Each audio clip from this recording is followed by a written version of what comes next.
hari ibintu njya nibaza kabisa. Ugiriye neza umuntu nta kintu utamuhaye, ariko burakeye mu gitondo arakwihindutse. Iyi mbwa ntago ari we nabikije amabanga sha, akubwira amabanga yuko utazigira n'ikintu na kimwe uvuga. Akanya ntukivuze ukaboneranyije n'umugore, nzongera kukubona nzahita nkutera muri gereza kandi uzabibona. Uyu nawe ngarampindutse aka kanya ngo nibyo yumvishije, ariko umugore utabasha kwihanganira ibintu nk'ibi ngibi bundi yakwihanganira iki? Ni gute? Ariko reka nze nkwerekesha, nanjye kwiga ubundi buryo bwo kubaho ntagufite, nta kibazo mbaye inganzwa. Umuntu uri kumamagara ninde no? Niya nshuti yanjye akadasohoka. Allo? Ni byiza. Ja twaraburanye kabisa. Mbese mwana waje kundeba ko mfite ibibazo kuko ndaremerewe rwose utibazo. Urabona wa muntu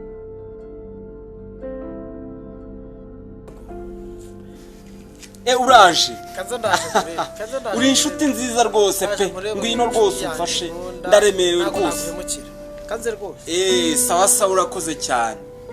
Uyahuye n'ibihe bibazo inshuti yanjye koko, nayo ubu wabona ari bya bibazo by'umugore we. Kanyaruke mureba ariko nta upfubye icyo atari yumva.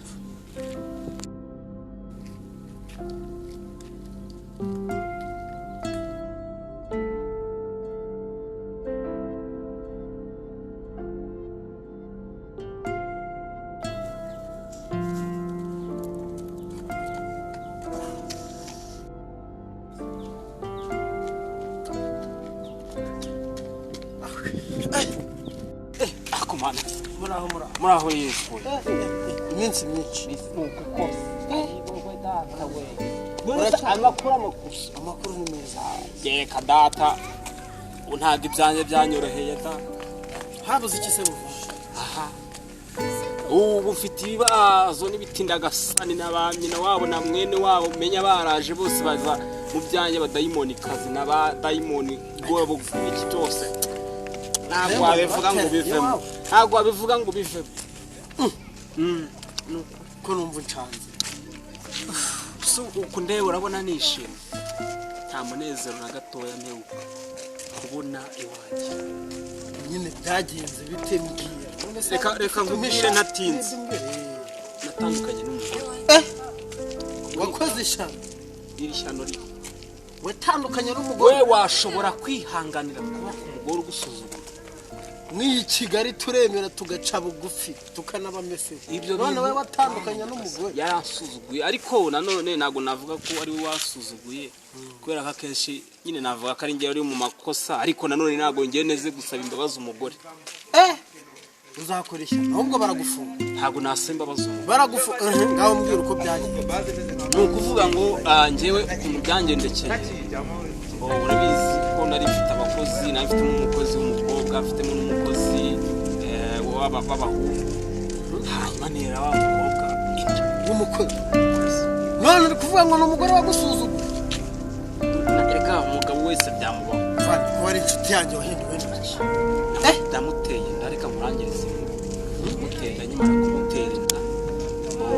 Byaje kuba ngombwa ko mbona batabana hariya mu rugo na madamu, kurabiza agira amahane. Ndamuzi cyane. Maze kubona agira amahane rero ndavuga nti wari afite n'akandi gahungu k'inshuti yanjye nabonaga ari agakozi kazima, akabwira ni rero shaka ngiye kuguha inzu, we n'imodoka njye ngo n'ibihumbi 100 byawe buri munsi, uyu mugore umutware ari umukozi wawe? ari umukozi bose ari abakozi banjye. Umugabiye amafaranga, umuhaye imodoka, umugabiye n'umugore cyane.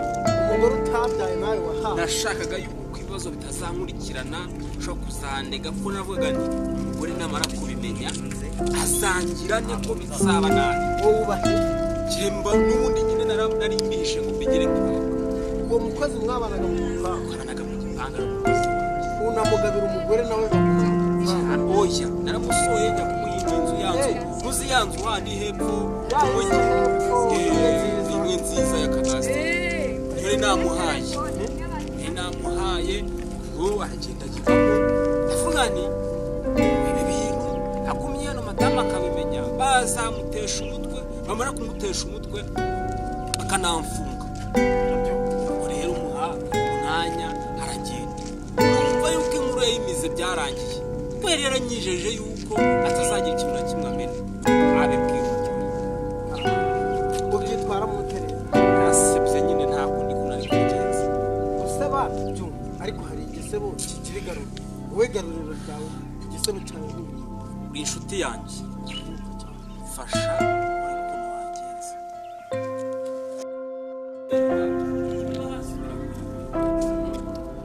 reka nze kwerekere umuvandi yewe urabizi ndi inshuti yawe inshuti nziza muvandi ngiye kukwereka ahantu ujyana nkwereka ibintu bikuruhura mu mutwe ubanza utuze ni byose ibindi tuzabiganiraho nyuma muri konshi nashatse cyama amahoro ariko narakibuze ndayaguha uyu munsi ni ukuri kose tugende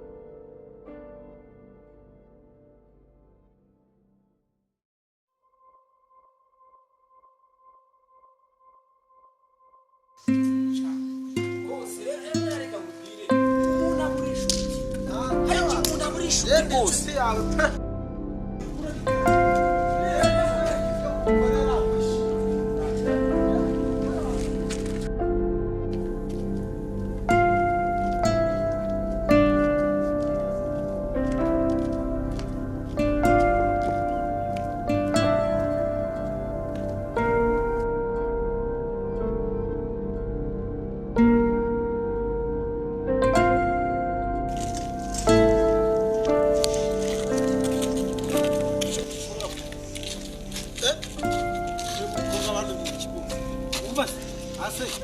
yewe garuka yewe aho twari tugira ibibazo wari ufitanye n'umugore aka kanya ese ubyibagiwe gashaburi none wongeyemo ibindi uracyagirira inama abakobwa wari biya mwana n'ubona asukura mubonye mubonye ariko se wowe uramushakaho iki ko ufite umukobwa wateye ntabwo mubonye ndamubonye we ari kugenda ariko se wabaye mubonye n'ibitabo ahubwo noneho mbonye ikintu kiri gutuma usenya aho buriya mukobwa ikintu cyose yansaba nakimuha wallahi nari nkubwiye ko ngiye kuguha amahoro none ushaka uri inshuti yanjye ntabwo naguterera tugende ko seka mwe ariko tugasubirana inyuma ho gatoya nubwo ujyanye aho hantu kugira ngo twishime bagize ibibazo uriya mukobwa nabonye ari kandi uriya muntu yakwibagiza umuntu ibibazo urabizi neza tugiye gukora uriya umuntu uri kugenda nka marayika kugenda nk'inyambo ubundi reka uretse nkubwire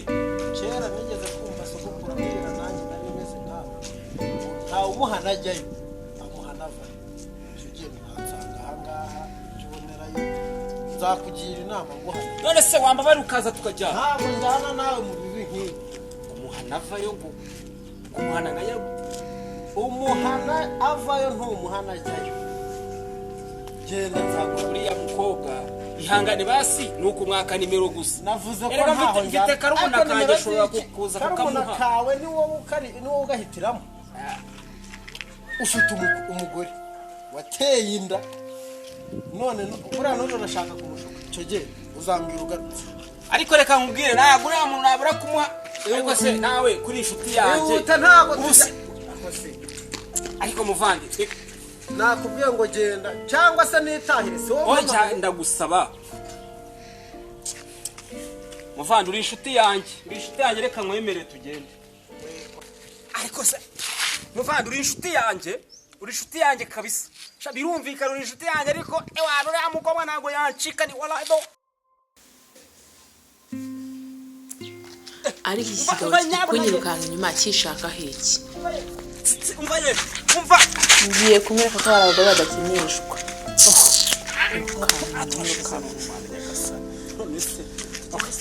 ariko nubwo uri kunkubita rwose nari ngufite mumbabarire pe ariko nahereye kare ndi kukubona guhera nkiri hepfo iriya nagendaga nkubona nukuri bishoboka ariko uri mwiza shenge amafaranga yose ukeneye nayaguha amafaranga yose wakera yose nayaguha ariko nkagutsindira kandi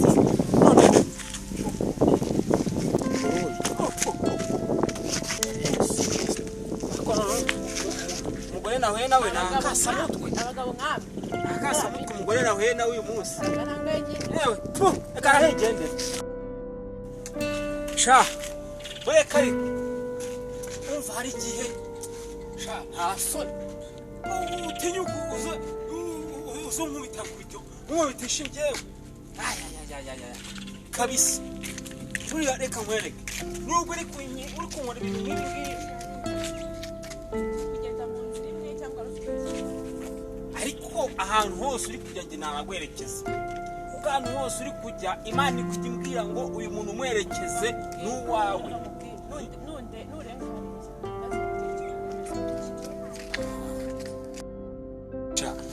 ubundi ubu ngubu ndi igiki ku buryo cy'umuntu wese ashobora kuba yarabona umukaritasi garantimbagura ara ubusa ubundi mva reka nisubira njya kureba ya nshuti yanjye n'ubundi ubundi ndabona ari ugiye kumara ibibazo kubera ko ibindi bintu byose nabonye ari ibigori umva muvandi yewe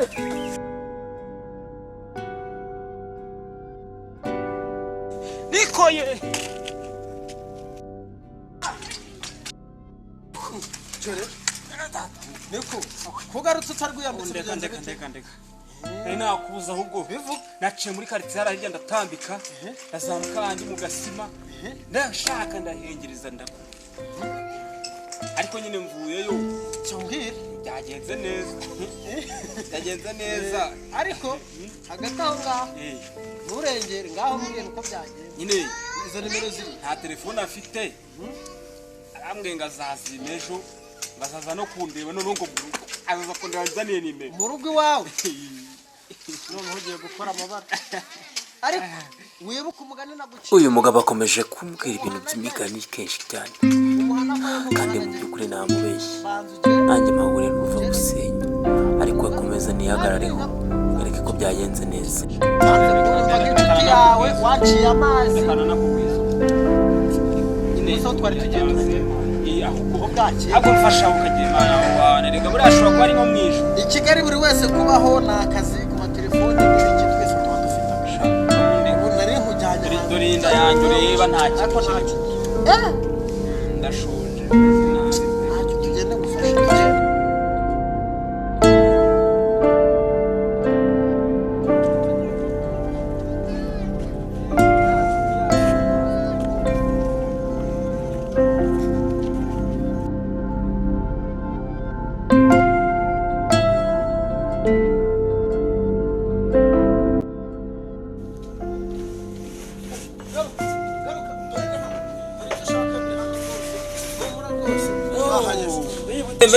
kugura akantu kaza kagushimisha keza cyane urebe ko nakumara stress umva makana aho ngaho ka kantu kanuze kanze nk'ejo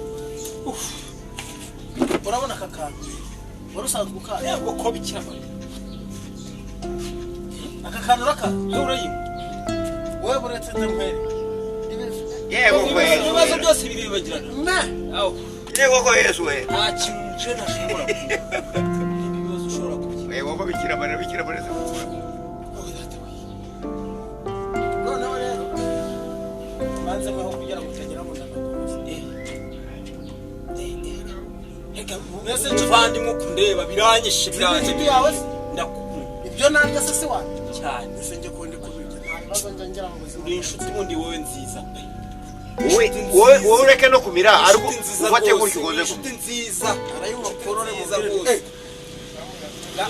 aha nari maze kunywa itabi numva merewe nabi cyane nkabona imbere yanjye hari amazi nabonaga nta kindi kintu kari numvaga ndi mu birere ndimo ndagenda hejuru y'inyanja numvaga nyine ibintu byose nabimenye kushe twoga reba kano bakita uri gusoma nguki ntabwo uvuga ikinyarwanda bakita esperance noneho uri kusimanya kanze musikasibira umva we tuza mwereke nituze sasa nituze ni kuvuga ndio nituze somaho isome yes isome sasa nini ngo umuntu arabishira mu kanwa kanwa yes je sinshobora kubishira kandi nakubwiye ko ntuzanye murede sasa twe turi mu mazi nanje none ngero nsufata amazi nshire mu kanwa kansomeho so wambwiye ko ndi inshuti yawe uri inshuti yanjye ibyo narya se wabirya oh my god uri inshuti yanjye wewe inshuti yanjye nanjye nimwe ngaho soma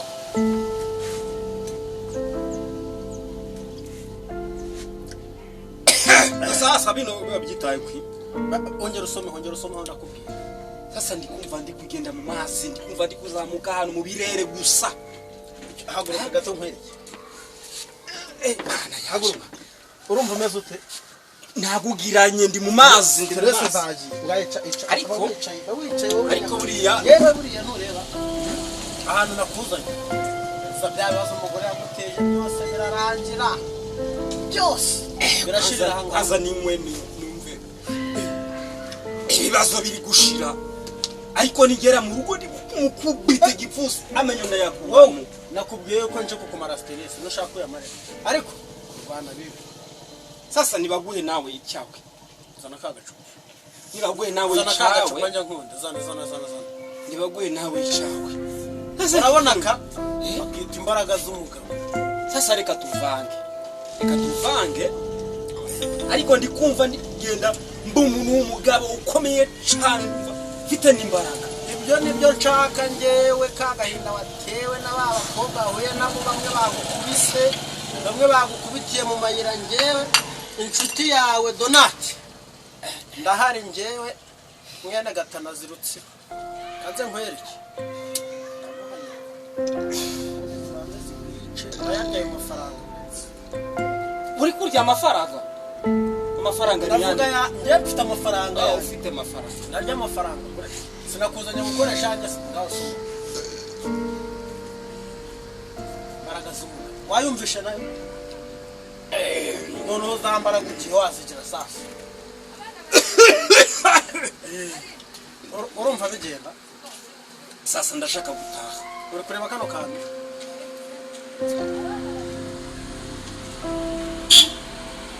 kuri kubika umutwe muri telefone reba gutya uretse nongeza urumuri uri kureba neza aka ngaka nugera mu rugo uze kukareba yewe ko wagiye umva rero ewana sha ngewe ubundi nababwiye ko ntago navuye muri Rutsiro nje gukina uyu mugabo ngiye kumukuraho amafaranga ngo ndi inshuti n'icyo uyikuyeho aya mafaranga yawe ndayashaka kanege kaha amadarubindi ewana ubu tuvugane ngiye nk'ubuta fagitire ngo ndi inshuti yawe ndagucyura utazi aho ujya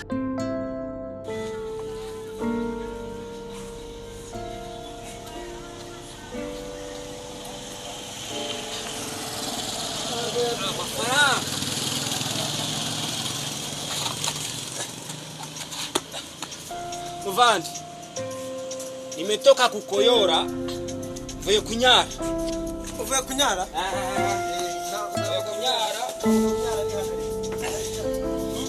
abagabo mwe narinje ngiye bishyuze nangahe bari hari igihumbi 10 n'indi ry'ibihumbi 10 n'iry'ibihumbi 20 n'irya 15 n'iry'umunani rwose nangahe hamwe rwose ni ibihumbi 30 noneho ibihumbi 30 kanze turaje tukwishyure wowe nta kibazo cy'amafaranga bose kandi uko yewe kandi nzoga yakuryo wanje Uri kunyagiza. umva se Kira ugenda ashaka gusinzira. umva nazara amafaranga twishyure Sasa hano hantu twebwe turi kunywa bakavuga ngo turi kwishura. Kwishura gute kandi bari barashize icyapa bakavuga ngo ni promotion.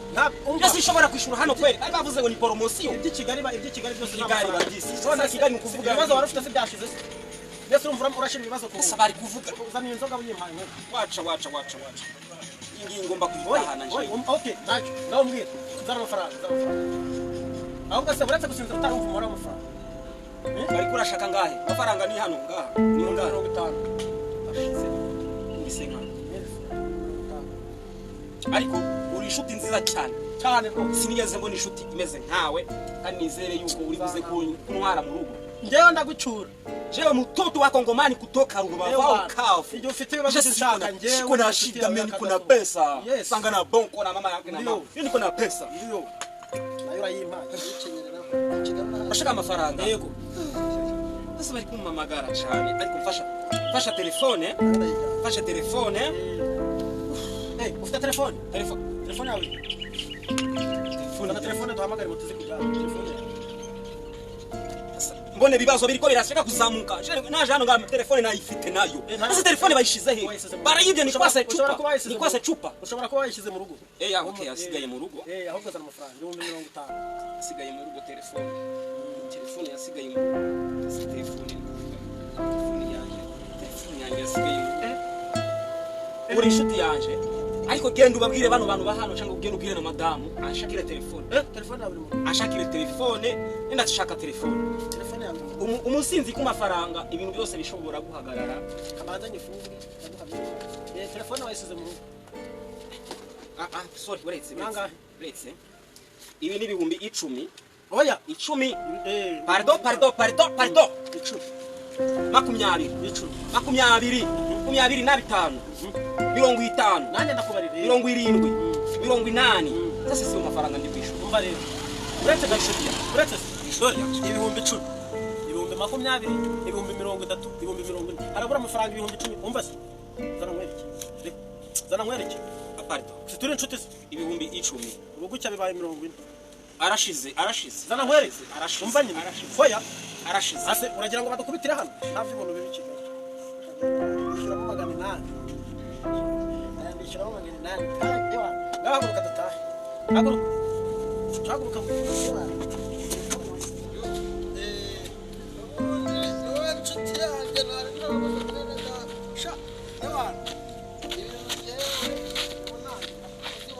iwacu ni hariya reka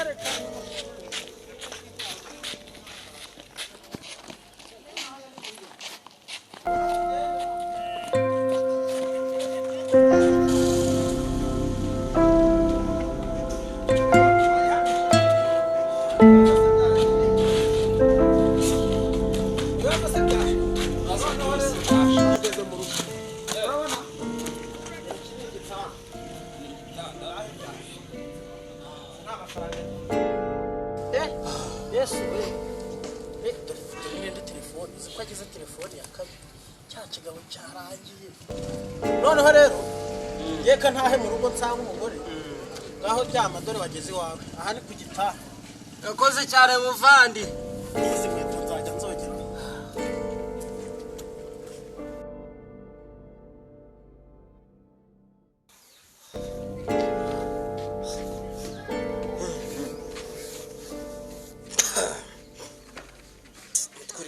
Mwana we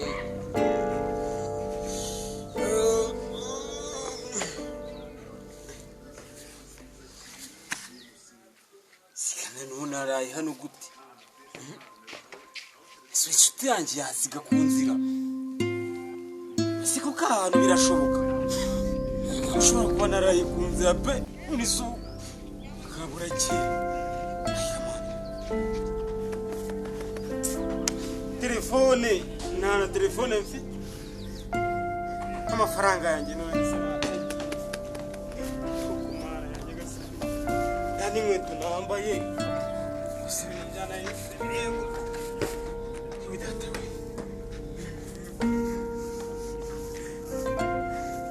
basi mbashe gutaha kidashe birengeze ntabwo bishoboka ngomba kuzabaza icyateye inshuti yanjye kusiga ku nzira ntarara ku nzira se bishoboka biti c'est pas possible naraye ku nzira njyewe koko ngomba gutaha